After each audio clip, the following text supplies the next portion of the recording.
the understeer. The understeer on these cars. You saw nothing. You saw nothing.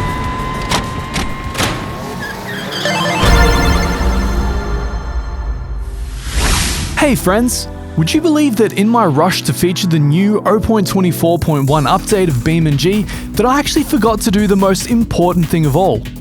Take its new car, the Bruckell Bastion, down the most ultimate, awesomest racetrack in the world. Because clearly, that's the only way we can truly find out how fast it actually is. We'll be taking the Hot Lap Special, aka the version with all the aero bits and roll cage slapped onto it, because presumably that's the fastest version. We're not going in a completely straight line forever. That's literally all I have to say. Let's get into the lap. Alright.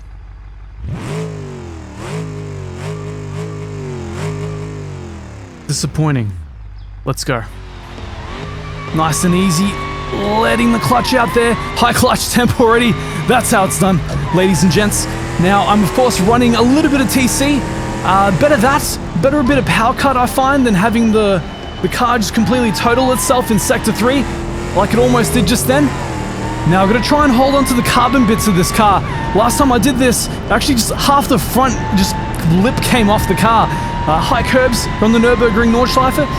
But yes, can you believe, and this is to make amends to my Italian fam, that I drove the Civetta Boili there yesterday, and I didn't even think about touching the Nurburgring Nordschleife here in the Bastion, in the Bruckell Bastion. The understeery lumbering beast that it is. So, big point of difference. It's a lot heavier. Second point of difference. It's a lot softer. You can probably see it visually, way more body roll. It's about 2 tons in weight. It's absolutely insane. And I can get pretty fast too. Not as fast as the Civetta, but still pretty fast. Now it's kind of like driving a big chunky couch, a big chunky turquoise couch all the way up through Flugplatz. Now heading towards Schwedenkreuz. This is truly the simulator of choice if you're trying to practice your tourist and button days. Not really. I mean, it might be, I don't know. It's basically either this or iRacing. Take your pick. So, can you believe it? Already Sector 1 finished. The force feedback on this car almost feels like a completely different engine. I don't know if it's just the fact that it's so much softer than the Boili, but it's so much nicer. It just feels so much more responsive. I can feel the weight transfer in the car. It's more or less signaling to me what it's going to do before it does it, mostly. Not always, but mostly. The assist is helping too, I'm sure. I'm sure it's cutting power constantly. As we pass the pleb tree, here we go. Now I'm gonna stay in 4th, I think I learnt. Yeah, stay in 4th. Long gears on this car. So long. Oh, and much weight. So much weight. I always think I don't want to brake too early, you know, I don't want to ruin my lap time, and apparently I have damage from that somehow. Actually, it must be when the inside curb lifts the car. I end up hurting the fiber bits on the outside. Who'd have seen that coming? As I bounce off the rev limiter, I think third is safe. I'm gonna stay in 3rd. As we miss.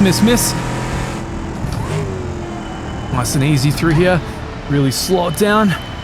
Everything feels like slow motion after I've done the F1 runs through here now. It's just about acclimating to these plebby road cars. This is of course the Hot Lap Special variant, which should be the quickest track spec version of this car, I think. Unless some of the other road faring ones are spec'd better for it, but my god, the understeer. Okay, alright, we'll stick to understeer.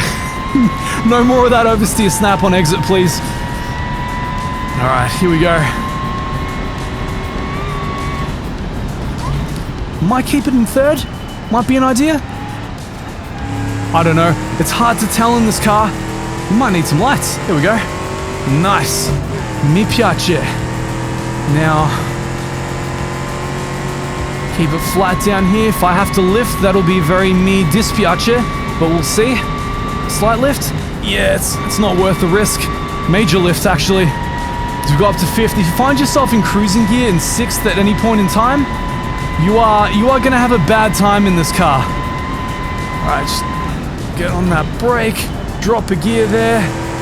Better to be safe rather than sorry, as we still maximize the track. That's scary. That's scary. That was me taking it really easy through there. Alright, let's get on the brakes nice and early. Use that engine braking there. That supercharger whine. The car trying to completely spit us out, but the traction control always interfering. Hash, keep fighting, Michael. Yes, keep fighting. We miss you. As I try and wrangle the carousel in this thing, my god, you really can't push it through there. Almost feels like you have less grip through there than you do in real life. It's very strange.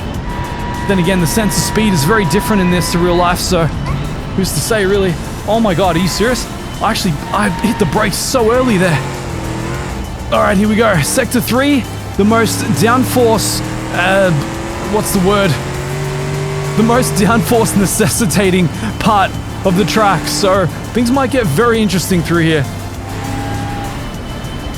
Just completely chew down on Whipperman there. Create your own line, the American line, the only line that truly matters.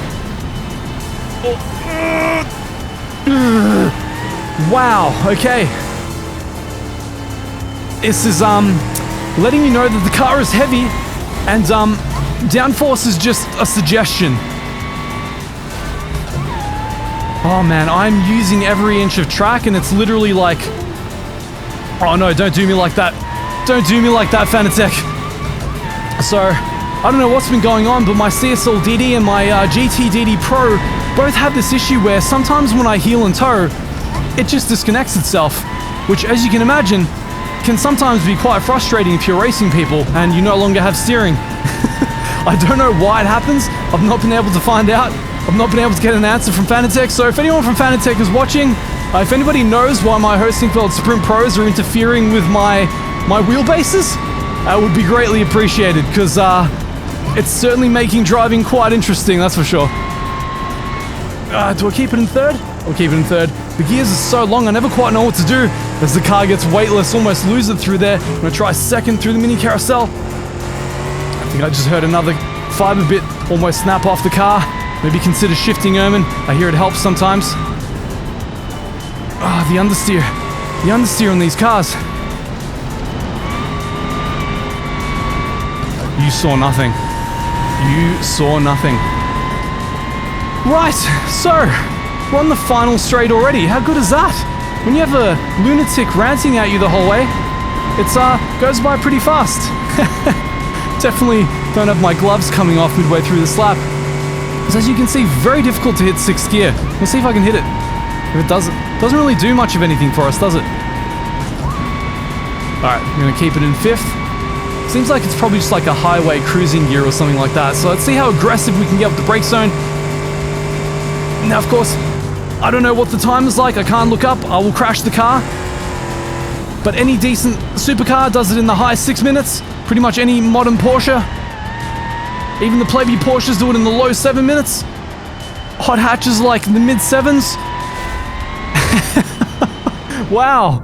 So this thing, in spite of all of its horsepower, in spite of all of this bravado and weight and flopping everywhere, kind of gets a modern hot hatch kind of time. Now, I'm sure someone's going to look up the times and say, oh, what are you talking about? But I remember the last time I was looking, like the Civic, the Type R, maybe even the AMGs or something, they all seem like they're in the mid 7 bracket. I mean, whereas the Cayman would do like the low 7s now, pretty much every other Porsche does like high 6s. It's a little bit unimpressive considering how much bravado this car is throwing around, so excuse me while I try and work out why my wheelbase keeps disconnecting itself. Make sure to subscribe for future BeamNG content. Let me know what else you want to see down below, and until next time, I'll see you all later.